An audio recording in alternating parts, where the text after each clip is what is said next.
Hi hello welcome back to our channel after a long gap. ఈ vlog special ఏంటంటే మా అమ్మ వాళ్ళ తమ్ముడు కూతురు సెకండ్ బర్త్డే ఉందన్నమాట.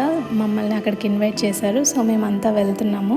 అమ్మమ్మ, తాతయ్య, నేను, అమ్మ, బాబు, ఇంకా పిన్ని. వాళ్ళు ఉండేది వైజాగ్లో ఉంటారు, గాజువాక దగ్గర. మేమేమో శ్రీకాకుళం నుంచి అక్కడికి స్టార్ట్ అయ్యామన్నమాట. మేము మార్నింగ్ 7:30కి స్టార్ట్ అయితే 11:30కి రీచ్ అయ్యాము. ఇంకా కొద్దిగా దారి కన్ఫ్యూజ్ అయ్యి ఇంకా 30 to 40 minutes ఎక్స్ట్రా టైం పట్టేసింది అనమాట రీచ్ అయ్యేసరికి. మేము రావడమే 11:30 అయింది. ఇంకా వచ్చిన తర్వాత కొద్దిసేపు అలా మాట్లాడుకునేసరికి లంచ్ టైం కూడా వచ్చేసింది. ఇంకా అందరం కూర్చొని లంచ్ కూడా తినడం స్టార్ట్ చేసాము. ఒకవైపు లంచ్ తింటూనే ఇంకోవైపు డిన్నర్ కూడా ప్రిపరేషన్స్ చేసేస్తున్నారనమాట అక్కడ ఇంట్లోని. డిన్నర్ అంతా ఇంట్లోనే ప్రిపేర్ చేస్తున్నారు, కుకింగ్ అంతా. రిలేటివ్స్ అందరూ అలా కలుస్తారు కాబట్టి కుకింగ్లో అందరూ హెల్ప్ చేస్తూ ఉంటారు. సో ఇంట్లోనే డిన్నర్ ప్రిపరేషన్స్ కూడా చేస్తున్నారు.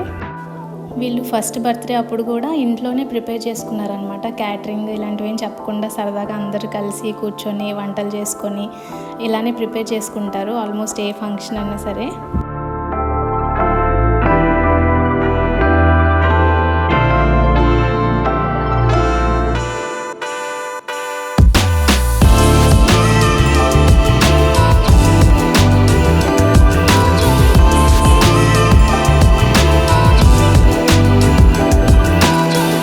లంచ్ అంతా అయిపోయిన తర్వాత కొద్దిసేపు రెస్ట్ తీసుకున్నాం అందరం. ఇక్కడ దగ్గరలోనే ఒక వినాయకుడు, బెల్లం వినాయకుడు అని చెప్పి ఒక వినాయకుడిని పెట్టారంట గాజువాకలోనే. సో అది చూపిద్దామని చెప్పి మా మావయ్య తీసుకెళ్తామని చెప్పారు మమ్మల్ని అందరినీ. సో కొద్దిగా రెడీ అయ్యి ఇంకా మేము అక్కడికి స్టార్ట్ అయ్యామన్నమాట. ఆ వినాయకుడి దగ్గర అయితే చాలామంది ఉన్నారు, చూసారు కదా. ఈ లైన్ అంతా వెయిటింగ్ కోసమేనమాట. మండపం నుంచి ఒక 1/2 kilometer వరకు పెద్ద లైన్ ఉంది. పైగా మేము వెళ్ళిన రోజు సండే అనమాట. ఇంకా క్రౌడ్ చాలా ఉంది. ఈ విగ్రహం చూసారు కదా, ఇదే బెల్లం వినాయకుడు. మొత్తం బెల్లంతోనే విగ్రహాన్ని అంతా తయారు చేశారు. ఈ బెల్లం వినాయకుడేమో చిన్న చిన్న చిక్కీలతో తయారు చేశారనమాట. ఒక్కొక్క చిక్కీ 1 kg ఉంటుంది. అలాగా నియర్లీ 2000 kgs చిక్కీస్తో ఇవన్నీ విగ్రహాన్ని మొత్తం ఇలా రెడీ చేశారంట. ఇది ఇక్కడిది కాదు, రాజస్థాన్ నుంచి వచ్చింది. వినాయకుడి దర్శనం అయిపోయిన తర్వాత ఇంకా డైరెక్ట్గా ఇంటికి వచ్చేసాము. ఇంకా కేక్ కటింగ్ అవన్నీ ఉంటాయి కదా, ఇంకా చిన్న చిన్న డెకరేషన్స్ కూడా చేసుకుంటున్నారు. సో ఇంకా డైరెక్ట్గా వచ్చేసామన్నమాట. వినాయకుడి దగ్గర చాలా స్టాల్స్ అవన్నీ పెట్టారు, కానీ ఎక్కడికి వెళ్ళడానికి అవ్వలేదు. మాకున్నది లిమిట్ టైం కాబట్టి మేము ఇంకా హడావుడిగా అన్నీ చూడడం జరిగిందనమాట. ఇంటి దగ్గర వీళ్ళే సింపుల్గా డెకరేషన్ చేసుకున్నారు.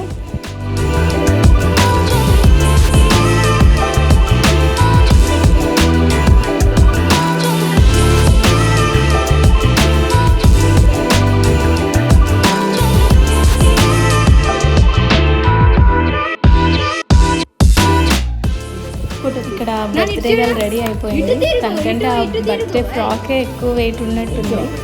అబ్బాయిలకి అయితే ఏదో షర్టు ప్యాంటు వేసి మేనేజ్ చేయొచ్చు, కానీ అమ్మాయిలకి ఇలా ప్రిన్సెస్లా రెడీ చేయాలని పెద్ద పెద్ద ఫ్రాక్స్ వేస్తూ ఉంటాము. వాళ్ళేమో చిరాకు అయిపోతారు. ఈ పాప కూడా కొద్దిసేపు బాగానే ఉంది, తర్వాత కొద్దిగా ఏడ్చిందనమాట. ఇంకా కేక్ కటింగ్ అదంతా అయినప్పుడు కొద్దిగా సెట్ అయింది. ఈ వీడియో క్లిప్లో కనిపిస్తున్నారు కదా, వీళ్ళే మా అమ్మమ్మ, తాతయ్య. ఈ వీడియో క్లిప్లో కనిపిస్తున్నారు కదా, ఎల్లో శారీ మా మమ్మీ, ఇంకా నా పక్కన ఉన్నది మా పిన్ని. అమ్మమ్మ తాతయ్య వాళ్ళకి పెద్ద కూతురు మా మమ్మీ, తర్వాత పిన్ని, ఇంకో 3వ పిన్ని కూడా ఉంది. ఇంకా తను హైదరాబాద్లో ఉందన్నమాట ప్రజెంట్. ఈ ఫంక్షన్కి అయితే రాలేదు. ఇక్కడ మా పెద్ద మావయ్య ఇంకా పెద్దక్క, మా మమ్మీ పిన్ని వాళ్ళ తర్వాత వీళ్ళిద్దరే. వీళ్ళు పెద్ద మావయ్య, తర్వాత వీళ్ళ పాపే ప్రజెంట్ బర్త్డే అవుతున్న అమ్మాయి. లాస్ట్ వచ్చి మా చిన్న మావయ్య, చిన్నక్క. కేక్ కటింగ్ అదంతా అయినాక ఇంకా మేము డిన్నర్ కూర్చున్నాం అనమాట. మేమే ఫస్ట్ కూర్చున్నాం, ఎందుకంటే మేము మళ్ళీ శ్రీకాకుళం రిటర్న్ అవ్వాలి. ఇంకా అందుకనే త్వరగా తినేసి ఇంకా స్టార్ట్ అవుదామని చెప్పి డిన్నర్ కూర్చున్నాము. ఇక్కడ డిన్నర్ చేస్తూ మా పెద్ద మావయ్య పెళ్లి వీడియో పెట్టుకొని అందరం సరదాగా నవ్వుకుంటూ అలా డిన్నర్ చేసామన్నమాట.